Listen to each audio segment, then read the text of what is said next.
c'est vraiment du cinoche. Le budget, là, c'est du cinéma complet.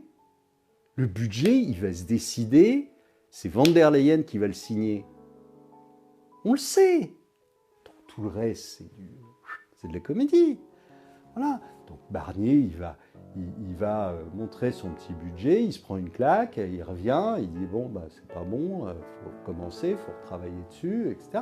Mais on a plus du tout de souveraineté. C'est elle qui décide. C'est elle qui décide. Je vous dis, il y a des... Alors, c'est des tout petits marqueurs, parce que c'est à une autre échelle, mais... Donc, je travaillais à un moment pour RT. RT, en décembre, ils remettent la fréquence, l'ARCOM remet la fréquence, et pourtant, Père Macron, ça fait un moment qu'il voulait la faire fermer, la chaîne. Hein. Donc, sauf qu'il n'y avait rien. Il n'y avait rien qui justifiait une fermeture. La Russie entre en Ukraine. Le lendemain, Van der Leyen dit « on supprime RT ». On supprime RT. C'est une chaîne française.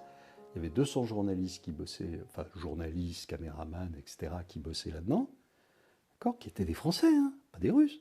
D'accord ? Cette boîte gagnait de l'argent, etc. Et on la ferme du jour au lendemain. Pourquoi ? Pas parce qu'ils avaient fait une bêtise, pas parce qu'ils avaient désinformé, etc., puisque l'ARCOM n'avait rien trouvé. D'accord ? Simplement parce que Van der Leyen l'avait décidé. Évidemment, Macron a sauté à pieds joints sur l'occasion, parce que, je vous dis, il en rêvait depuis un moment. Donc voilà, enfin, on est dans un truc qui est... On fait fermer une boîte française. Donc ça veut dire quoi ? Ça veut dire que par décision de l'impératrice, n'importe quelle boîte en France peut être fermée, pas parce qu'elle a fait quelque chose qui n'était pas légal, d'accord ? Simplement parce que Mme van der Leyen l'a décidé, ou M. Macron l'a décidé. Ça veut dire quoi ? Mais ça veut dire qu'il n'y a plus de droit de propriété en France. Alors après, pensez qu'il y a des investisseurs qui vont venir ? Non. C'est comme cette connerie d'aller... Nathalie Loiseau, celle-là je l'adore.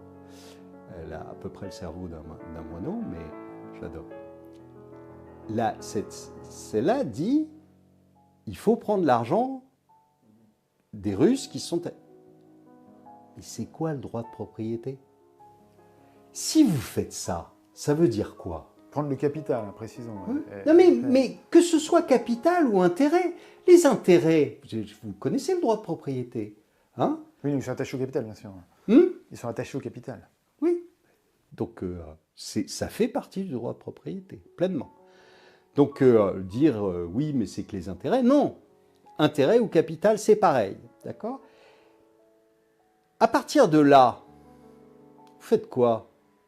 Demain, ça va être les Chinois. Vous avez vu que, comme d'habitude, les États-Unis franchissent la ligne rouge, puisqu'il y a une ligne rouge qui est pas touche à Taïwan. Qu'est-ce que font les Américains ? Mi-2023, ils livrent des armes à Taïwan, alors qu'ils savent que c'est la ligne rouge absolue pour les Chinois. Ils livrent des armes à Taïwan.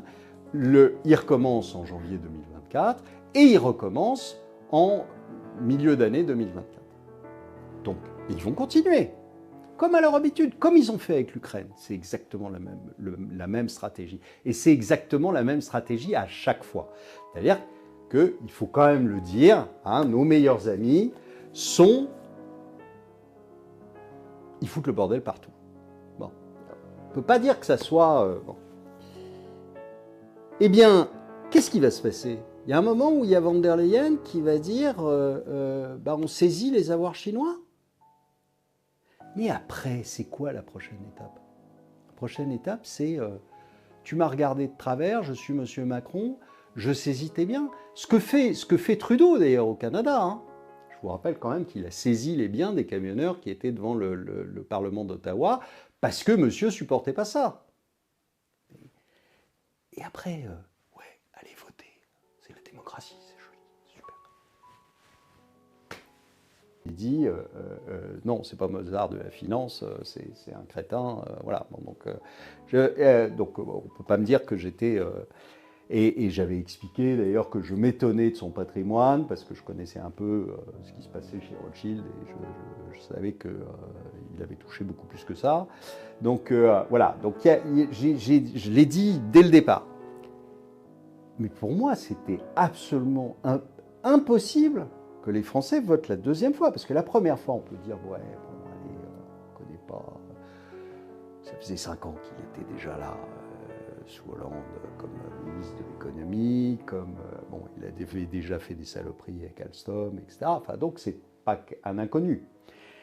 Mais, bon, ok, mais pas la deuxième. La deuxième, il y a le Covid, la gestion du Covid, il y a les gilets jaunes. Oui, non, c'est assez atterrant. Et les gars, ils revotent. Alors après, on peut dire tout ce qu'on veut, on peut dire oui, mais il y a eu une abstention record, il y a eu... Ouais, ok, d'accord. Enfin, ils ont voté. Alors maintenant, fermez-la. Fermez-la, juste fermez-la. Quand vous dites aux gens, il faut sortir de l'euro et il faut sortir de l'Union européenne. Ah non, conneries, machin, etc. Ok, pas d'accord. Donc Mercosur. Assumez. Il a, là, pour le coup, il a totalement raison.